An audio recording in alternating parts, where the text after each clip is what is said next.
రాము కళ. ఒక అందమైన పల్లెటూరిలో రాము అనే ఒక చిన్నపిల్లవాడు ఉండేవాడు. రాముకి ఆకాశంలో ఎగిరే పక్షులంటే చాలా ఇష్టం. రోజూ వాటిని చూస్తూ తను కూడా ఎగరాలని కలలు కనేవాడు.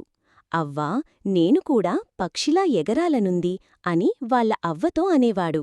అవ్వ నవ్వి, ఎగరాలనే కోరిక ఉంటే ఏదో ఒకరోజు నీ కల నిజమవుతుంది రామూ అని చెప్పేది. ఒకరోజు రాముకి ఒక ఆలోచన వచ్చింది. పెద్ద పెద్ద ఆకులను, సన్నని కర్రపుల్లలను పోగుచేసి రెక్కలు తయారు చేసుకున్నాడు.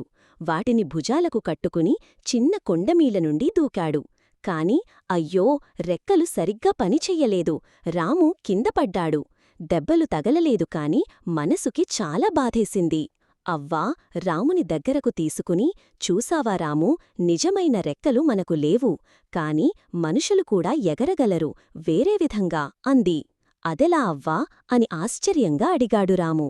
గాలిపటాలు చూసావా, అవి ఎంత ఎత్తుకు ఎగురుతాయో. పెద్ద గాలిపటం చేస్తే అది మనల్ని కూడా కొంచెం పైకి లాగినట్టనిపిస్తుంది అంది. రాము కళ్ళు మెరిశాయి. వెంటనే తన స్నేహితులందరినీ పిలిచి ఒక పెద్ద గాలిపటం తయారు చెయ్యడం మొదలుపెట్టాడు. రంగురంగు